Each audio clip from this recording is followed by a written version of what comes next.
Hello everyone, my name is Miss Umi and I'm a specialist English teacher here at Lil But Mighty. Nice to see you again.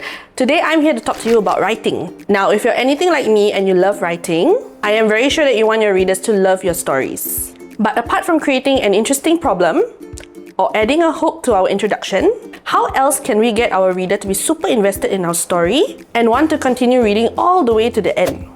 The answer is create a well-loved character. And here are some tips for how we can do that, including a bonus tip at the end. Tip number 1, give your character an arc.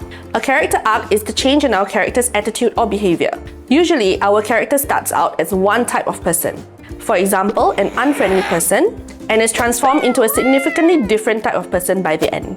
This usually happens gradually throughout our story, and is in response to the events that happen in the story, such as having to overcome a difficulty or rising up to a challenge. The change that the character undergoes can be for the better. For example, a self-centered boy learns to care more about the people around him, or it can be for the worse, as in the case of a man who descends into a life of crime, although he starts off as a law-abiding citizen. Character arcs help to give depth to your characters, so that they won't be seen as two-dimensional or underdeveloped. They also keep your readers engaged, as they will find the characters more relatable and interesting. Tip number 2, have your character make mistakes. We all make mistakes. As such, if we allow our character to make mistakes, it makes them more relatable to the readers, as they will appear more human and be easier to identify with. Being more invested in the character will make the readers want to continue reading to find out what happens to them in the end. And when the mistakes lead to bigger problems, it helps to move the story along and even create dramatic tension, which is how you can keep the readers hooked to your story. For instance, imagine if the main character is a doctor who was distracted and as a result, filled in the wrong prescription for the patient. What would happen to the patient? What kind of trouble would the doctor get into? Would the doctor realize his mistake in time just before the patient leaves the clinic? Wouldn't you want to continue reading to see how the events would unfold and get answers to these questions? Showing your reader that your character makes mistakes might at first make your readers feel annoyed with them, but that's okay. We want the readers to feel a plethora of emotions while reading your story because as humans, we connect with events or things that evoke emotions in us.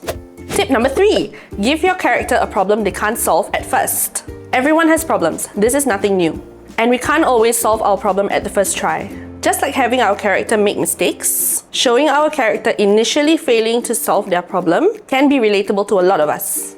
When we relate to a character, we inevitably end up caring for them. This is because we see ourselves in them. And when we care for them, we want them to succeed. There are many examples in popular fiction where the main protagonist faces a problem they can't solve in the beginning, such as in J.K. Rowling's Harry Potter series, and Katniss Everdeen in the Hunger Games trilogy. The problem can be caused by an external factor, for instance, a villain that the main character needs to defeat, or it can be an internal conflict, for instance, overcoming their fears or facing a moral dilemma.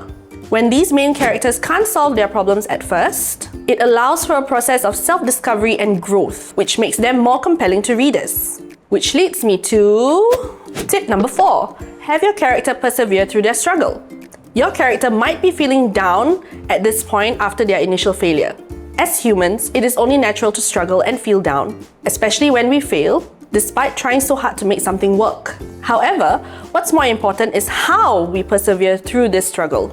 Hence, in writing our characters, we should show how when they are pushed to their limits, they face the challenge with courage and resilience, and even acquire new skills in the process. For example, a character who loses his first race can be shown training or practicing different ways to improve their speed and agility. Seeing them not give up would be very inspiring to your readers and make them want to cheer your character on.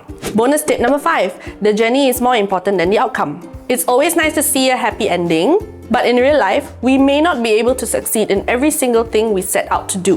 What's more important is that we learn from the process and become better people from it. So, it's okay if you've decided that you don't want your character to win or succeed. Instead, show the readers how they have positively changed their attitudes in the process. When the characters learn from their mistakes or are forced to confront their fears or weaknesses in the course of the story, they often change and evolve. Often, seeing how the characters grow and develop can give a sense of fulfillment and satisfaction in the readers, even if the characters do not succeed in their initial mission. And so that's it! I hope the tips that I have shared with you in this video will help you to create unique three-dimensional characters whom your readers can empathize with and want to root for. Developing your character is hard work, so be patient with yourself and keep trying. For more tips on writing, do check out our other videos. Happy writing and see you next time!